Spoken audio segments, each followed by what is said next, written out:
global context. So we want to get the setting, the lay of the land as much as possible in our first hour. And in our second hour, we want to shift our focus to what is our theological response to the changes in the world around us. And I want to make sure that we don't undermine the very important aspect of the theology of our work in missions and in ministry. So we want to make sure that we get a good sense of the lay of the land and then shift a little bit more into the theological.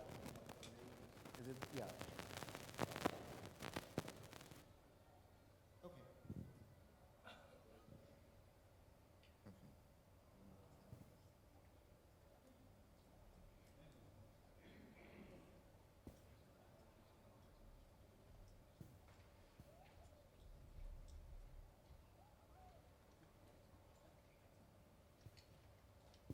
Are we on? All right. Much better? A little less static. We'll get a lot of static later as we present this material. Fantastic. Okay. What we want to focus on is work that I did in the first book, which came out in 2000. Actually, I can't remember when it came. A couple of years ago. And it was interesting that my book came out on the heels of the Pew AR 2009. And as many of you know, there was another report that was issued in the last couple of months that reflected very similar data. And I haven't had the chance to go do a deep dive into that data. So this data that I want to share with you comes from about 7 years ago, 7, 8 years ago. What was interesting is that the new data doesn't say anything new from the study done about 7, 8 years ago. It actually amplifies or strengthens what has been known now for several years. But I want to put this into the context of a global mission and also into the context of how do we minister in the 21st century in the North American context and the implications for ministry in the North American context. Give a little more time for the slides to get up there. Oh, okay. I'll just do a quick overview, and Bill already introduced us to some of the concepts here. And that is over the last 150 years, if we look at it from about 1900 going forward, we have seen very drastic changes in the makeup of Christianity in the world. So if you were to look at 1,500 years of church history, from about 500 to the year 2000, if you were to look at those 1,500 years and say what ethnic group, what nationality, what cultural group dominated American global Christianity, it would be very easy to identify Western Christian as the most dominant group that shaped Christianity for 1,500 years. So, Dana Robert of Boston University asked the question, if you were to think of the typical Christian from the year 1950, who would you say that typical Christian is? And if you were to say that Christian is about 50 years old, living in a Midwestern suburb, upper middle class, white male, that would be a very accurate description of these are the faces of Christianity throughout the world, except for maybe the guy in the lower right-hand corner. All the others, we would say, this is the face of Christianity, not just in the United States, but on the global scale. Throughout the world, you can identify these key individuals as the face of Christianity. Dana Roberts says, though, that if you were to ask the question right now, you would come up with a very different set of answers. And that answer would more likely to be a Nigerian peasant woman outside of Lagos, Nigeria, more likely to be a teenager in Mexico City, and more likely to be a university student in Seoul, South Korea. That the face of Christianity, as Dana Robert of Boston University notes, has changed very dramatically over the last 50 plus years. We went from a Christianity dominated by European and North American culture to a Christianity now centered in Africa, Asia, and Latin America. Again, we got a little glimpse of that from Bill Hood's presentation a little bit earlier. Philip Jenkins, who was the speaker last year, is probably the best popularizer of many of the themes that I just talked about here. And he writes in The Next Christendom that over the past 5 centuries or so, over the past 500 years, the story of Christianity was bound up with Europe and North America. And the overwhelming majority of Christianity was tied to the majority culture or white nations. And you could even talk and theorize about a European Christian civilization. In other words, European culture, North American culture, and Christianity were so bound together that you could speak of Christianity and identified in European and North American terms. Jenkins notes, though, over the past century, and that century will be the 20th century, the center of gravity in the Christian world has shifted towards Africa, Asia, and Latin America. Christianity should enjoy a worldwide boom in the new century, in the 21st century, but the vast majority of believers will be neither white, nor European, nor Euro-American. So a demographic shift has occurred in the face of Christianity. Barrett and Johnson describe it in this way, that in the year 1900, if you were to put a pin in the middle, the demographic center of Christianity on a map, you would put it right in the middle of the North Atlantic Ocean, because so much of the Christian population would be from Europe and North America. If you were to take that same pin and put it into the demographic population center, Christian population center in the 21st century, you would have to put it in Africa, in Timbuktu, Africa, and every few days or so, you would have to move that pin and move it one step southward and one step eastward. And another day or so, you would have to move it another step southward, another step eastward, because that's how quickly Christianity has shifted from a European, North American center to an African, Asian, and Latin American center. The numbers that Barrett and Johnson produce are very similar to what we saw earlier. In the year 1900, African Christianity comprised only 2% of the global Christian population. If you got all the Christians together in one room, only 2% of that population in the year 1900 would have been from Africa. Overwhelmingly, the European population would dominate global Christianity, 68%. So we could identify that Europe and North America and Oceania made up about 84% of the world's Christian population, whereas Africa, Asia, and Latin America was only 16%. By 2005, the turn had already occurred. By 2005, the majority of Christians were already outside of Europe and North America. African Christianity had skyrocketed to 19% of the global Christian population. Asian Christianity had skyrocketed to 17%. You see the most significant drop. It's a precipitous drop from 68% down to 26%. European Christianity just bottoms out or begins to bottom out. Latin American Christianity also sees this significant uptick, and North American Christianity remains relatively flatline. Now we identify that non-white Christianity is 60% of the global Christian population by the year 2005. Projections vary, but roughly they stay, the numbers are roughly the same. African Christianity, we're anywhere close to about a third of the world Christian population. Asian Christianity is at 20%. You see again, European Christianity dropped through the floor down to 16%. Latin America is leveling off. North America is relatively flat, but on a slight downturn. So now that we can identify by the year 2050, more than 70% of Christians in the world will reside in Africa, Asia, and Latin America. These statistics, by the way, have been around for many, many years. For 20, 30 plus years now, Philip Jenkins, Lamin Sane, Dana Robert of Boston University, Andrew Walls of Edinburgh. You had significant missiologists, historians, authors writing about this dramatic shift in global Christianity away from North America and Europe towards Africa, Asia, and Latin America. Now, what you'll notice is that I have the words white and non-white in quotation marks, and that's deliberate, because what my research has been looking at is not only looking at the continents, as in Europe and North America numbers are slipping, but even within those continents, which percentage is making up Christianity within those continents. So for example, European Christianity has been in significant decline over the last several decades, but the areas where European Christianity has grown is actually among immigrants into Europe. So there's a number of texts on this. Jenkins has a book called God's Continent that talks about this, where he notices that the most significant growing churches in Europe are actually pastored by non-Europeans. So in Kiev, Ukraine, the largest church is pastored by a Nigerian. The fastest growing church in Stockholm, Sweden, is an African, Pan-African church. The fastest growing church in London is a Nigerian church.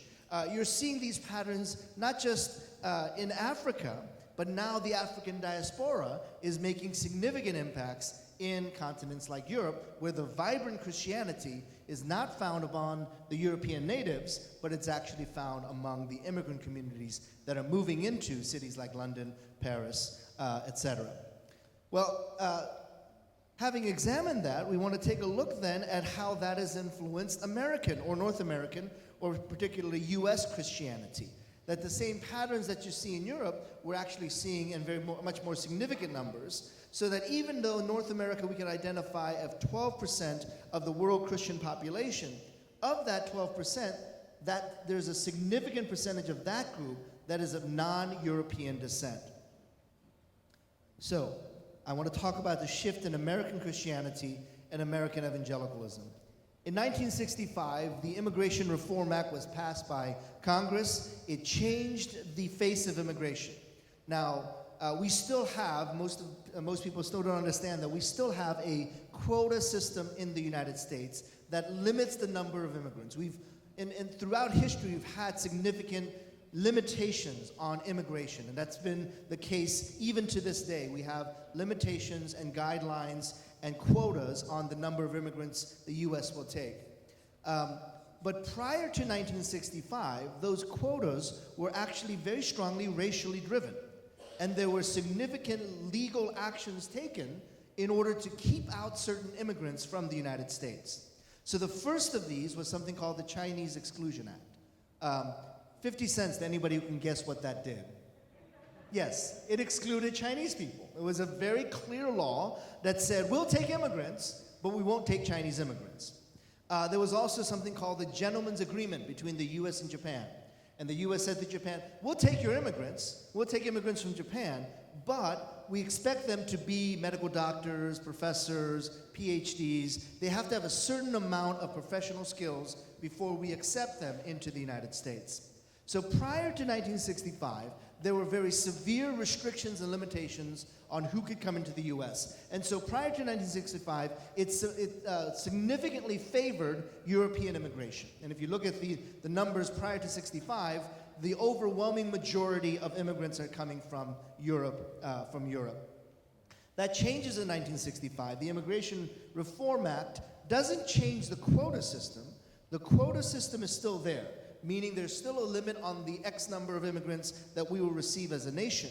But what changes is that the pie is now distributed differently within that quota. So instead of most of the immigrants coming from the United States, there are other guidelines on how immigrants should be received.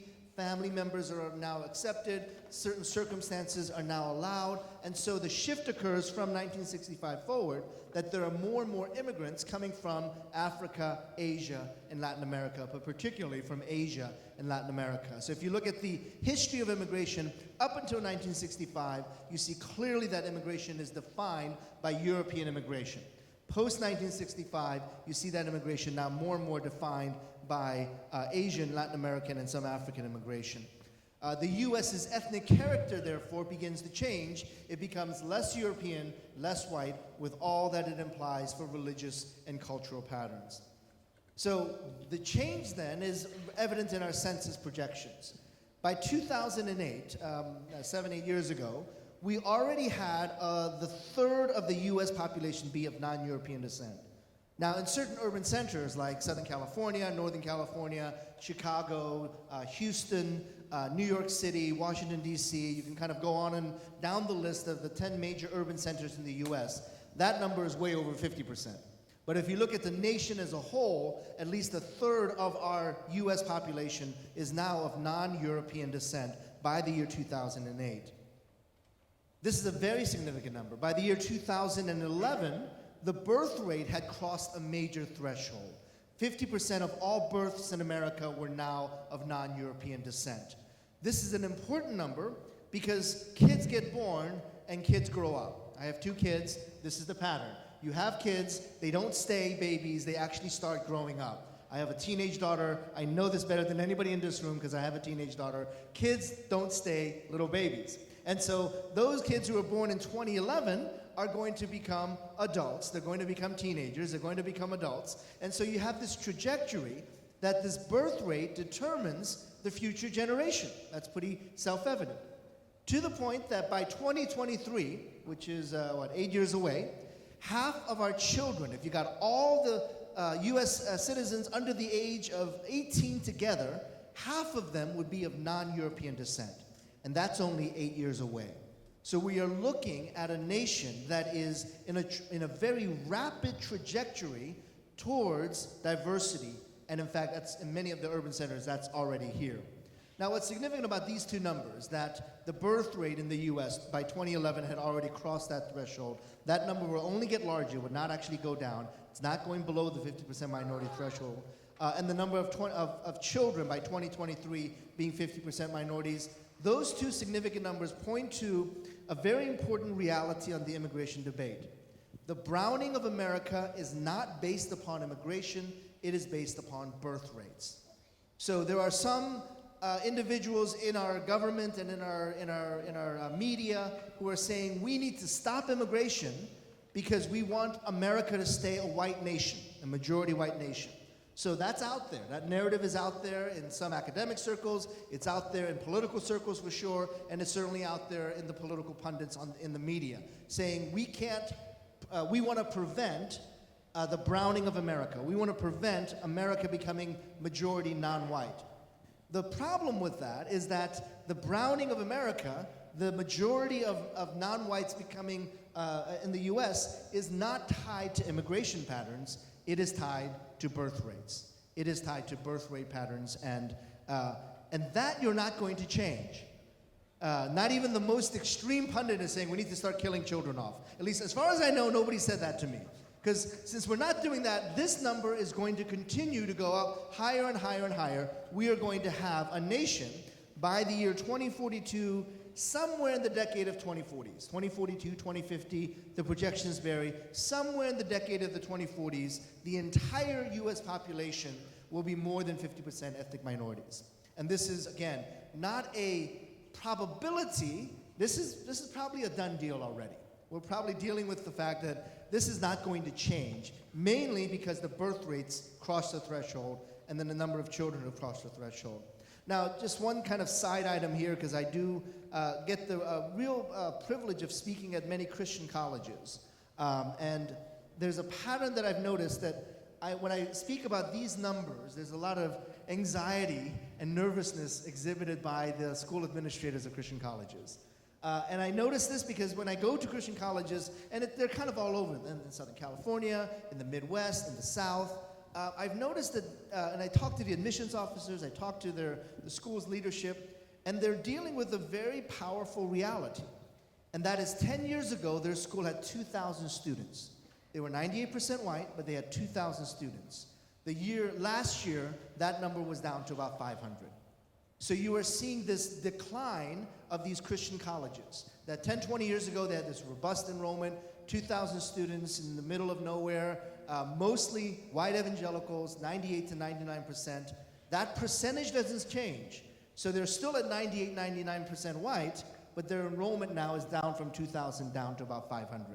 So we have to be aware of this reality when we start thinking about what does the next 10 years of Christianity in the U.S. begin to look like. So if the majority of children in the U.S. by 2023 is going to be of non-European descent, and your incoming freshman class in the year 2023 is still 98% white, you are going to probably die out as an institution in the next 5 years. Sorry, that's just going to be the reality. That's going to be true with Christian colleges. It's going to be true with seminaries. It's going to be true with denominations. These denominations are going to start dying out when your future looks nothing like the future of American society. So let's deal with that a little bit more. What happens to Christianity in America? What is the future of Christianity in America? In 2009, 2006, somewhere in the latter part of the aughts, there were two articles that came out at about the same time with each other. I think this was 2009. The first was an article by Michael Spencer, who wrote a blog called The Internet Monk. Now, Michael passed away fairly recently. He was relatively young, but he wrote a series of blog articles that became a longer article in the Christian Science Monitor, and the article was called The Collapse of Evangelicalism. Jonathan Meacham in Newsweek wrote an article called The End of Christian America. Now, this is interesting because if you back when Newsweek actually used to have a print version, way back in the day when they had a print version. Every Easter time, they would do a Christian article, and they would put Jesus on the cover or church people on the cover. And we Christians, gullible enough, would actually buy that. They have a spike in sales around Easter time because all the Christians would buy these Jesus covers on Newsweek. And they were almost always positive. Christianity is great, Jesus is great. Until this year. And again, I believe it was 2008 when this article came out. And it was actually an ominous black cover with red lettering in the shape of a cross that said, "The End of Christian America." And Meacham cites, at that time, the most recent data, now we have more recent data, the Pew and ARIS reports, which were pointing out that the fastest growing religious identification in America were spiritual but not religious. And we saw that again in the more recent reports, that the fastest growing religious identification in America was spiritual but not religious. Now what we're seeing then is this transition of those who had formerly identified as Christians, who had been members of a denominational church, who grew up in a particular evangelical denomination or an independent evangelical church. Now they were coming into adult 8 years, the millennials, and they were no longer identifying themselves as, I grew up in a Presbyterian church, I attend a Presbyterian church now. I grew up in Willow Creek, and I'm attending a Willow Creek type church now. What you were seeing in these reports was the decline of church participation and the increase of those who identify themselves as spiritual but not religious. I think those numbers are very interesting, and to a large part they are accurate. The major flaw in those arguments, though, has come in that most of those numbers represent white evangelicals who are leaving the church. And it doesn't reflect the growth of Asian American, Latino, and African American Christianity. And so when you start talking about, well, there's a whole group of people that are religious and not spiritual but not religious, there's a whole group of people leaving the church, those tend to be white Christians leaving their churches. There was a study done by Mark Shevs at Duke University. He studies kind of mainline churches, and he was noticing in the 1970s, 1980s, and 1990s, there was a significant decline of mainline churches. And the mainline churches were hemorrhaging membership. The Methodists, the Lutherans, UCC, Episcopalians, PCUSA, American Baptists, they were hemorrhaging membership. They were losing membership all over the place. And what was happening was that many of the whites at these mainline churches, which tend to be predominantly white, were leaving these mainline churches oftentimes in the city, and as they were moving into the suburbs, they were going to suburban evangelical churches. So the decline of the mainline church in the 70s, 80s, and 90s actually meant the strengthening of the evangelical churches in the suburbs, because many of the white flight that occurs, leaving urban centers, moving to the suburbs, they leave their mainline churches in the city and begin to join evangelical churches in the suburbs. What Shevs was noting is that transition out of the mainline churches into the evangelical churches was still going on, and so the mainline churches were still hemorrhaging membership. But the big moment here that's pointed to by the Pew and ARIS report is that white evangelical suburban churches were losing members. And so it wasn't just the mainline churches that were in decline, it was the white evangelical churches that were also experiencing this noticeable decline. So let's talk about immigration then. Immigration initially was seen as potentially having damaging impact on American Christianity. This is the work of Diana Eck at Harvard University. She is actually a Hindu scholar. She was given $1 million to study the changing trends of of religion in America. I don't know what she did with $1 million, but it wasn't research. So what she ended up deciding was that the more immigrants we get into the United States, the less Christian the U.S. will be. Because immigrants will bring a non-Christian faith with them into the United States. So Asians will bring their Buddhist faith. South Asians will bring their Hindu faith. Middle Eastern will bring their Middle Eastern Arabs will bring their Muslim faith. And yes, it is true. 20 years ago, you did not see a Buddhist temple in your neighborhood, but now you do. Yes, it is true. 20 years ago, you did not see a Hindu temple down the street, and now you do. But what it turns out is that immigrants do bring their faith with them, but more often than not, their faith is Christian. And so if you look at the numbers of Hindus and Muslims in the U.S., it is increasing, but it is very, very small. It's not like jumping from 0% to 10%. It's like jumping from 1.5% to 1.7%. So the increase of Muslims and Buddhists, yes, it is happening, and yes, there are more houses of worship in the neighborhoods, but what has actually happened that Eck missed, that Stephen Warner picked up on, is that immigrants were bringing their faith, it just happened to be their Christian faith. So Warner writes, he's at the University of Illinois, Chicago, the new immigrants represent not the de-Christianization of American society, as Diana Eck had postulated, but instead we are seeing the de-Europeanization of American Christianity. Significant difference there. It's not the decline of Christianity in America, but it is the strengthening of Christianity in America, but now with a different face, now with a different expression, because European Christianity in the U.S., white Christianity in the U.S. is in decline, Asian Christianity, and certainly Spanish-speaking congregations, African-American churches, multi-ethnic churches, these churches are flourishing and growing. And in fact, you'll notice that the latest survey that was done that I alluded to, what you'll notice is that the black churches did not experience a decline in the same way that white churches experienced a decline over the last 5-10 years. So we're dealing with the reality that shows white evangelical and white mainline Christianity is in significant decline, and that is counteracted by the increase of Christianity among Asians, African Americans, and Latinos. So if you look at denominational trends, you would see this reflected by first looking at Baptist denominations. Now, when I say Baptist, I'm talking about all the Baptists, American Baptists, Southern Baptists, National Baptists, Progressive Baptists. There's a whole lot of Baptists out there. You got all the Baptists together in one room, massive confusion. But you would have an extraordinarily diverse gathering because you would have a pretty wide range represented within that Baptist gathering. Same thing with Pentecostals. If you were to get all the Pentecostals in one room, massive confusion, but you would have a very, very diverse gathering. And these two denominational families are the fastest or the largest. So the Baptists comprise one of the largest, second to the Catholics, largest denominational family. The Pentecostals represent the fastest growing denominational family. But if you look at the small or declining denominations in the U.S., you'll notice a trend there as well. Lutherans are 96% white. I'm still looking for that 4% non-white Lutherans. I haven't found them yet. I'm sure they're out there. That's what the numbers tell us. So Lutherans are 96% white.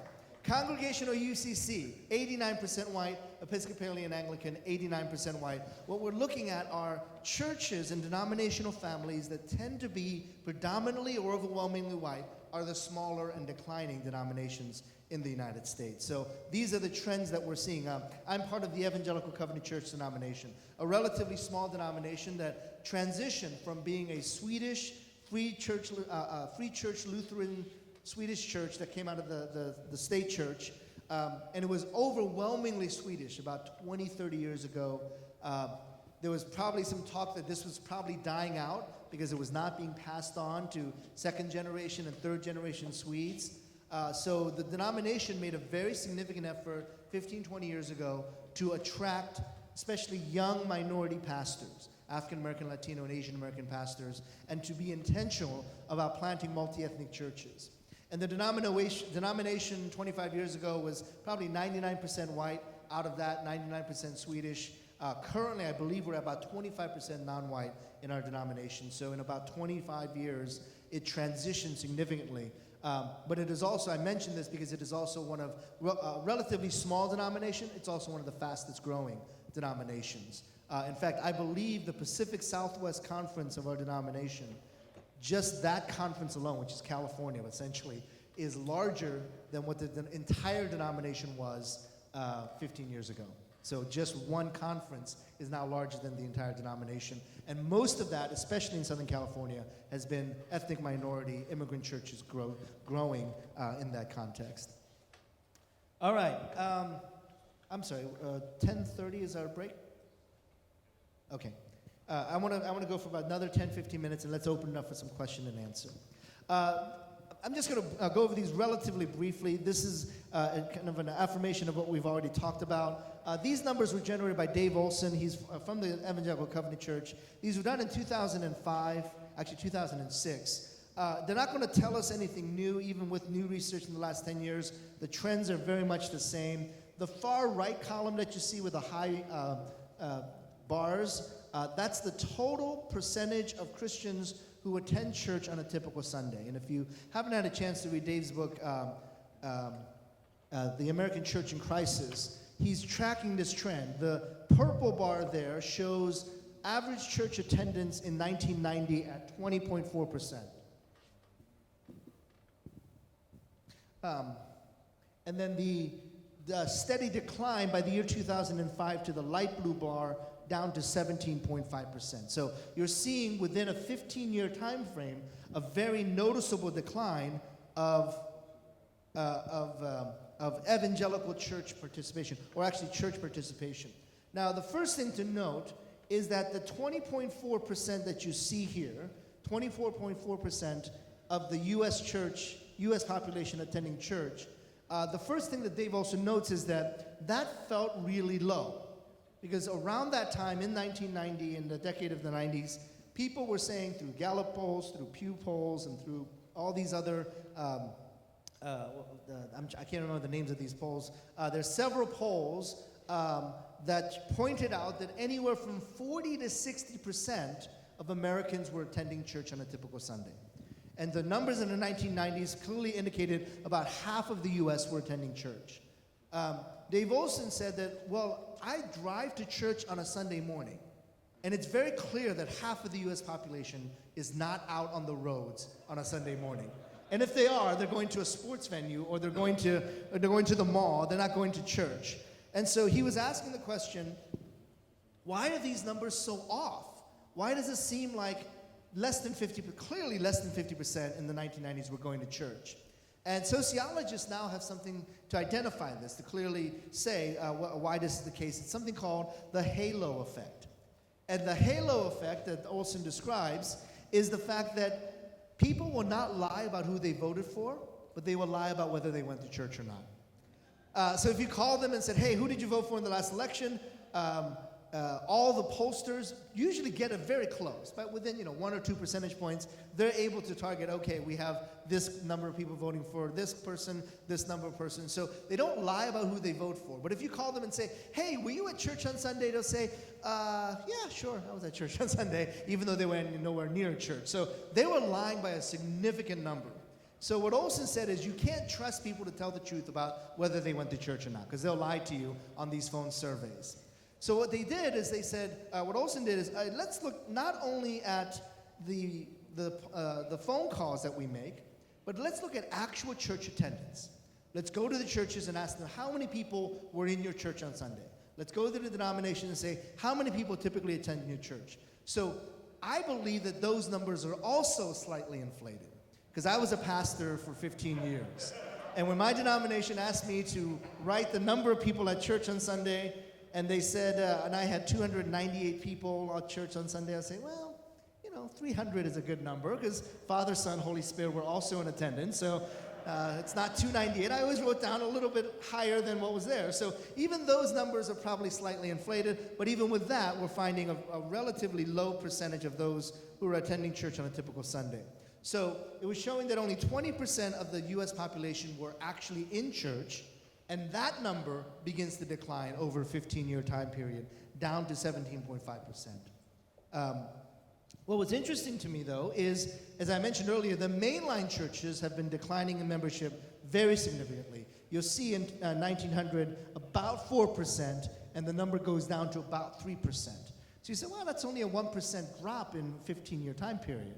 But proportionally, it's a 25% drop. So in a 15-year time period, mainline churches lost a quarter of their membership. That's not decline. You're hemorrhaging membership at that point. You are losing people left and right. And so that was noticeable in the mainline churches. You'll also notice the Catholic numbers were in significant decline. Now, there were a couple of factors in the 1900s that led to the decline of the Catholic Church. Anybody think of a few things that happened in the Catholic Church in the 1900s? In the city of Boston, where I was pastoring at that time, it was the pedophile scandals that were just everywhere, in Chicago, in LA, in New York, in Boston, and people were leaving the Catholic Church in droves around that time. Now, what's interesting is that those numbers could have been even worse if there had not been Latino immigration, because Latinos oftentimes would be of Catholic faith, and so those numbers would actually drop even further if you took out Latino immigration from the Catholic numbers. Now, what you'll notice is the evangelical numbers there are relatively flatline, right? Well, okay, it's 9.2 down to 9.1. We pat ourselves in the back. We're doing great. Evangelicals, we're number one. What it turns out, though, is that evangelical numbers are deceptive. Those numbers are deceptive. Very similar to the Catholic numbers. Those numbers that are deceptive, I'll explain this story. I was at a panel discussion on immigration. This was several years back, and we were talking about the potential to pass the Kennedy-McCain bill. So it was a long, long time ago. They had pulled together 30 leaders, 10 from the political community. So the aides to John McCain, the aide to Ted Kennedy was there. The 10 civic leaders who were involved in immigration reform, and 10 religious leaders to talk about the potential for immigration reform. And as we were having this conversation, one of the Christian leaders who was there was the head of a pretty well-known mid-sized American denomination. And he made a confession. And he said, if you look at our numbers, our church attendance, our church involvement numbers, we're pretty flat. We're kind of in maybe even a slight uptick. And we're pretty proud of that, because we compare ourselves to the mainline churches, and they're always in decline. We're kind of relatively flat, maybe even a slight uptick. But then he made a confession. But if you took out the immigrant churches, the minority churches, and even the multi-ethnic churches from that equation, our numbers would be about as bad, maybe even worse, than the mainline churches. So the decline is happening, but in the evangelical community anyway, it's masked by the growth of the immigrant churches and by the multi-ethnic churches, and it's covered up by that. One of the final examples I want to offer is the city of Boston. Now, I pastored in Boston for 15 years. I was a campus minister at MIT for 5 years, and then I church planted in Cambridge for 10 years. And I went to Boston in 1991. I was going to seminary up at Gordon Conwell. And as I was getting ready to move up to Boston in 1991, my church prayed for me, and it's wonderful. You should always pray for those who are heading off to seminary from your churches, and missionaries as well. But as I was heading up to Boston, my church gathered around, the entire community would gather around, laid hands on me and said, we pray for this young man who's going into the most secular city in the United States. It's an evil place, and it's a terrible place, and we know that his faith is going to be challenged, and we know that Christianity is dead in the Boston area. We pray that you would protect him from any harm that might come from him. So I'm driving up from Washington, D.C. to Boston, driving up I-95, and I'm terrified. I am so scared. I'm going to lose my faith when I go to seminary, because I'm going to the most wicked city in the world, the city of Boston. Now, that was a pretty common reputation for the city of Boston. Even to this day, you kind of get that, right? You kind of get this thing about, oh, Boston's so secular, it's humanistic, it's a terrible secular city. In fact, when I was a pastor there for many years, I remember one time this wonderful, well-intentioned college students, some were from California, some were from the South, they had come to do a prayer walk around Harvard University. They said, we're doing a prayer walk around Harvard because we want to see the fall of Harvard University. And my thought was, how many Asian moms do you want to alienate by having Harvard University fall? All these Asian moms praying their kids will get into Harvard, and you're praying for the downfall of Harvard. So what was happening was that these individuals felt like Boston is so secular. It's the center of all that is wrong with the world. And that was a very common reputation for the city of Boston. Now I get to Boston, and I discover one of the most spiritually vibrant and alive cities in the United States. And this surprises people, because people have this perception and reputation of Boston. And so many folks have kind of begun to identify this as Boston's quiet revival, because nobody knew about it. Everybody assumed that Boston was spiritually dead. In the year 1970, there were about 300 churches. And Boston actually had a decline in their overall population. So it's relatively flat, with a slight decline in their population compared to other major U.S. cities. So in 1970, there were about 300 churches for about 500,000 people, maybe a little bit less than that. So that's small, but it's a small community of churches. Most of those churches do not exist anymore. So if you were to go to Boston, there's this incredible building at the corner of, I believe it's Massachusetts Avenue and Commonwealth Avenue. Incredible building. You look at the corner and it's this brick facade, it's got stained glass, it goes up 4 stories, and you're impressed by this amazing building that you realize must have this really rich history. But you walk around that corner and you realize actually the only thing left standing are the 2 walls at that corner. And if you go around it, they had built an apartment complex behind it. They had hollowed out the church, and they had built a high-rise, a 5-story building that was a condo unit. And so what you see is the facade of a beautiful church building, but behind it, it's a shelled-out building, and it's now so many of the churches in Boston operate like that. They have these beautiful buildings that have like 50 people in it. We were at a church in Cambridge, and right down the street from us was this incredible Baptist church, seating capacity of about 2,000. In fact, it had been kind of a flagship church in the Baptist denomination for many years. They were down to 15 people, and in the cold winter months, they never met in the sanctuary, but especially in the cold days, they would meet in kind of a small room in the back because the church was so small compared to the size of that sanctuary. And you see many churches like that in Boston. Huge buildings, especially mainline churches that have been emptied out, 15, 20, all elderly in their 70s, who are meeting in a back room because they can't afford to pay the heat in the main sanctuary. So many of the churches that we talk about from 1970, those 300 churches, about half of those churches actually no longer exist. They're small, dying congregations, or they've been converted into condos, museums, anything but churches. Cultural arts centers, et cetera, et cetera. But the current estimate, this is actually 2006, is that there were over 600 churches in the city of Boston. Now that's surprising because you're thinking, wait, Boston is spiritually dead.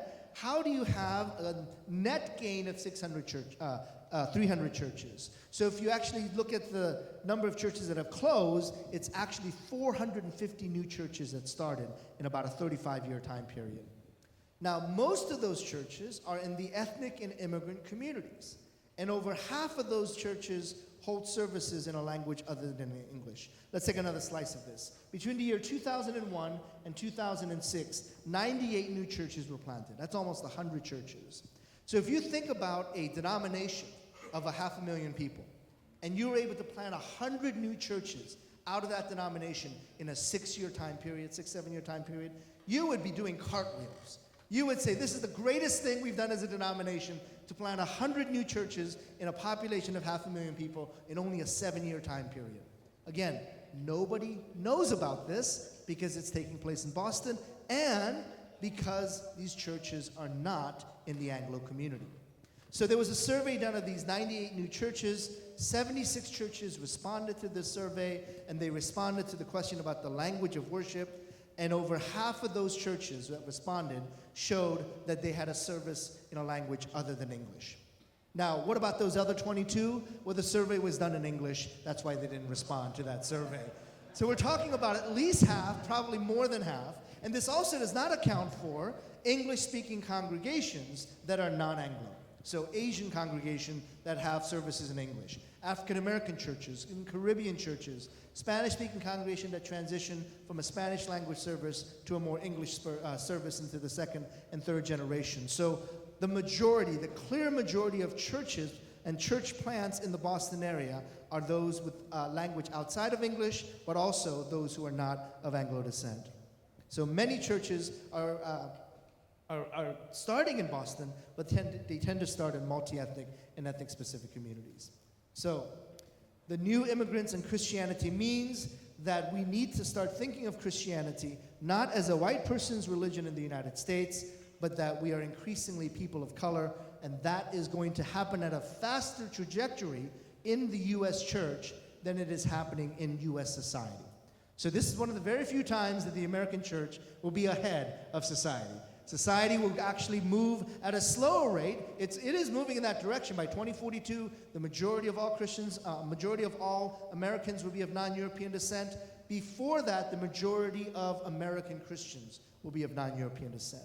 So the questions I want to start asking, though, is even with that demographic change, and this goes back to our issue of changes in the global Christian context, even with demographic population shifts, are we seeing the parallel changes in power dynamics, parallel changes in leadership, parallel changes in who influences and shapes Christianity? One of the things that happened in global Christianity is that even though the overwhelming majority of Christians in the world are of non-European descent, the dominant ethos, the dominant culture, the dominant wave and teaching and leadership still comes from Europe and North America. Who are the theologians that shape what global Christianity looks like? Who are the pastors that shape what global Christianity looks like? And that's true on the global scale, and that is also very true, maybe even more so, in the U.S. Who are the leaders? Who are the theologians? Who are the spokesmen for American Christianity? It still remains a very Anglo-European driven Christianity in the U.S., even though the population has shifted very dramatically. I'll pause there and see if there's maybe 15 minutes for question and answer.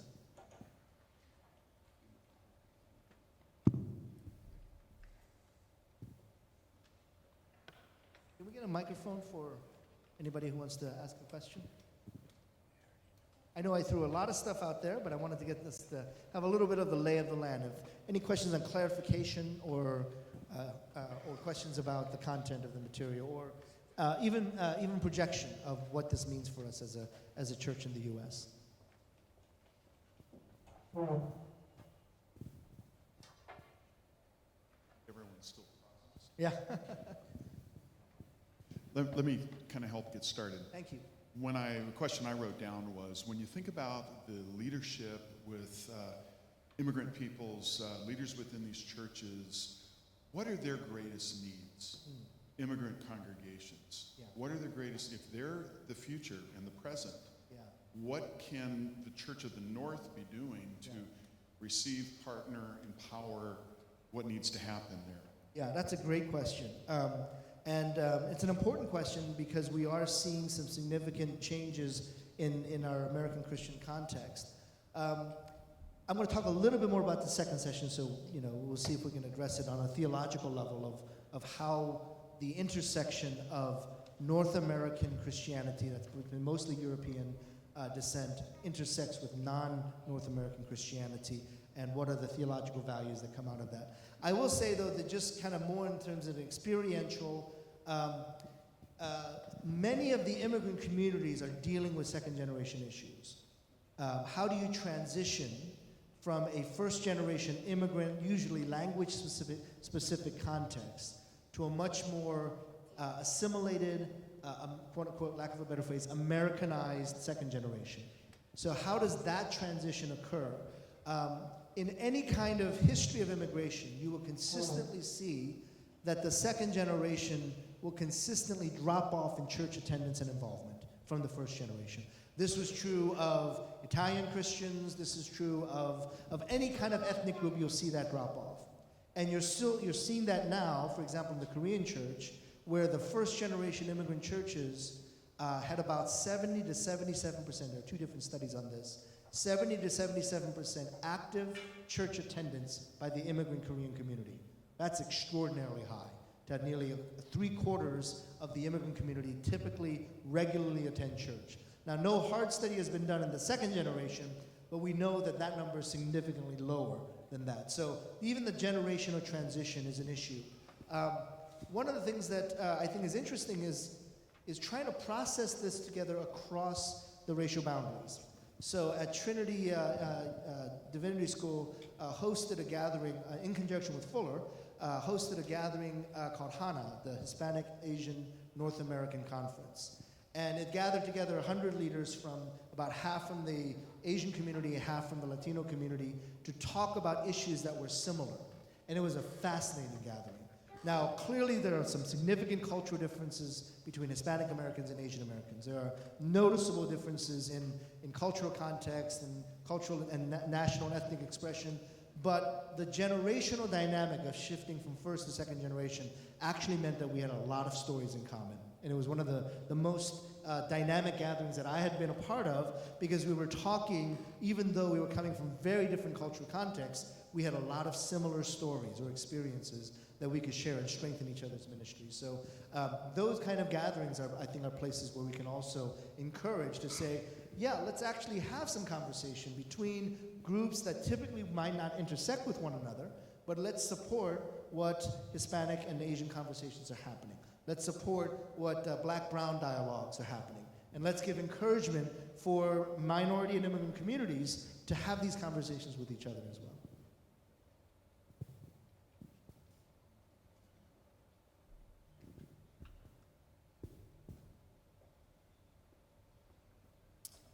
Two questions. First, a follow-up on what you just said Yeah. about second generation in the immigrant communities or immigrant churches. Is that similar to what we're seeing? White churches or the... Absolutely. Okay. Yeah, I think so. I taught a class at Gordon Conwell on ministering to the second generation. And I intentionally phrased the syllabus to show that it was coming from my experience as a Korean American. And I was expecting the class to be mostly Asian American. I had 15 students, 5 were Asian American, 5 were Hispanic. I had 3 students from the African American community, and 2 or 3 students from Anglo students, and then 1 Tongan student, 1 Eastern European student. It was a very eclectic mix. What was interesting was the language I was using about second generation was making a lot of sense to the African Americans in my class, who were saying, I understand what it means to transition, especially in the northern and northeastern and midwest communities. I understand what it means to transition from a black church that is rooted in kind of the southern culture and the worship that's rooted in the southern culture, and to transition for a younger generation into more of a hip-hop culture-based church life. And so they understood a lot of that. And then with the white students in my class, it was like, we're experiencing the modern, postmodern shift, and we're also experiencing that generational shift as well. So even though, again, going back to the Hispanic and Asian experience, even though the language and some of the experiences were different, there was a lot of overlap and commonality. Now, my concern has been that the experience of white evangelicals who go from the modern to postmodern, which I don't want to discount, it's very significant, has been amplified as the model for everybody. And that was kind of the writing that was around about 20 years ago. Like, everybody has to deal with this postmodernity. Well, if you were never modern in the first place, you really need to deal with the postmodern when you didn't really buy into the modern story. So that's where some of the concern is, where one group will say, okay, this modern, postmodern, that defines everybody, includes blacks and whites and Asians and Latinos. Well, actually, the Asian experience is not going to use that language. Black experience is not going to use that language. So we do need to talk about these generational issues. I do think it is a common experience across the board. It's just coming out in slightly different ways, but clearly conversations could be had across that. Got it. Separate question. Yeah. I thought it was interesting in light of your demographics and statistics. I don't know if it was divine intervention or good political strategy, but how has the new Pope affected those numbers globally? Yeah, I do need to go back and take a look at that, because as many of you know, familiar with what's happening in the Catholic Church, you know, there's an enthusiasm and a dynamic kind of, you know, change that has occurred, mainly because of this Pope who, you know, is the first Pope outside of Europe. And I think that has a significant impact on what's happening in the church. He's of European descent, but he has been shaped clearly by South American Christianity and South American Catholicism. So I think that's a powerful, positive example of how this global Christianity can actually strengthen each other. And you see young Catholics kind of re-energized by the value that Pope Francis brings. And a lot of those values are rooted in his experience as a priest in South America. And so how do we now begin to bring those values back into Protestant Christianity as well? And my concern in evangelical Christianity, to be able to say, wow, there's some exciting stuff that's happening in the African American church that mega churches in the white suburbs know nothing about. And what's happening there could tremendously, positively impact these churches in the same way that the Catholic Church has been positively impacted by Francis's experience, Pope Francis' experience I'm on a first name basis with Pope, Pope Francis' experience in South America. Those things are clearly shaping his faith and his leadership. Let me give a plug for this afternoon, one of our workshops. I don't know where our friends are from Orange County Diocese. That's a question we need to ask of you. So if you're interested in finding out what some of the new evangelical movement, the evangelistic movement with the Catholic Church today, that's what their story is going to be in their workshop. Okay? And I'm fascinated to learn more. So thank you. Who else got a question? Yeah, Peter. I'm interested in what happened in the Evangelical Covenant Church. Yeah. You made some intentional Yeah. decisions. Talk a little bit more about that. Maybe you're going to do it this afternoon as you talk about power shifts and so on. Yeah. But what are some of those intentional decisions that you work to play out or put into motion to make that difference? Thank you. That's a great question. And I mentioned some of the statistics that this was an overwhelmingly white Swedish, and it wasn't just white, it was specifically an ethnic church for a long time. It started off as a Swedish church and was that way for 80 plus years. In fact, I teach at North Park, which is the university seminary for our denomination, and our mascot is the Vikings. And everything, all the buildings are Johnson, Johansson, Carlson, that's all the building names. So it's a pretty fascinating story that it was able to transition from a relatively small, ethnic-specific, national-specific denomination to one of not only the fastest growing, but also one of the most diverse denominations. And to go from like 1% non-white to 25% non-white is a significant jump. I think there are a couple of factors, and we're trying to work through this as a denomination as well, because we're clearly not all there yet. It's a long-term process. One is, I think the denomination identified early on that they could not remain as an ethnic-specific denomination or a majority one-culture denomination and survive. And they recognize that kind of the advantage of first mover. They recognized that 25 years ago, where denominations are just now beginning to recognize, we're not going to survive if we don't have a diverse leadership and diverse membership.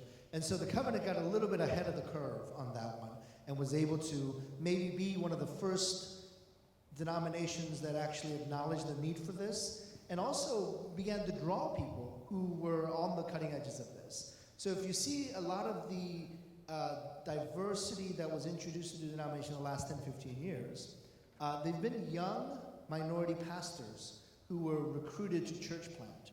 So the covenant, again, a little bit ahead of the curve from 15, 20 years ago, to be able to say, okay, we're not going to survive if we're just Swedish. We're not going to survive if we just maintain the churches that we have.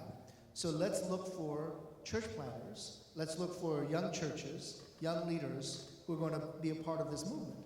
And because there weren't that many denominations out there doing that, we were able to attract some very significant leaders. Eugene Cho in Seattle, Dave Gibbons here in Southern California, Ephraim Smith, who was in Minneapolis, he now works for World Impact, Harvey Carey in Detroit, Gideon Sang in Austin, Texas.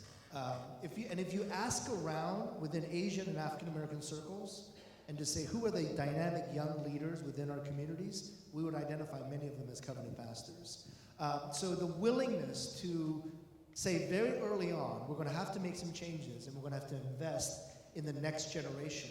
And that next generation might not actually be physically our kids. Right? That's the other part of it, where churches are unwilling to pass on their building or pass on their denomination to people that don't look like them. Right? You want to leave a legacy, and you want to leave a legacy to your children. Well, what if your children don't look like you? And what if the legacy is being passed on not to another Johnson or a Carlson, but it's being passed on to somebody else? And so there had to be a willingness to kind of put aside that legacy. And that's been very tough, actually. I think we're still grappling with that. How do we deal with the long Swedish history? How do we deal with the fact that all the buildings still remain named after Swedes? So those are issues that we continue to process through. But I think there was a willingness to go down that road. There was also an intentionality of young leaders being brought into denominational level leadership. Now, again, we have a long way to go. I was brought into the seminary for partially that reason. I had pastored a young multi-ethnic covenant church for many years. and they wanted me to come as in some ways reflecting the new face of the Covenant denomination. Younger, multi-ethnic, etc. And the trust they put in me to actually be able to teach their future pastors. And that was a huge trust, and I really am thankful for North Park and the Covenant for giving me that kind of opportunity, and for a leader like Greg Yee, who is the director of the Pacific Northwest Conference. He and I are about the same age, at a young age being kind of tapped for leadership. And then given the resources to make that work, given strength and support networks to make that happen. So I think there was a very intentional kind of a vision shift almost. My understanding is that at a denominational gathering, there was a public declaration made by the president. We are going to be a multi-ethnic denomination. We're going to put our resources to that. And part of that strategy, I think, whether intentional or not, was identifying young leaders who they can bring in and become a part of the denomination and investing in those leaders.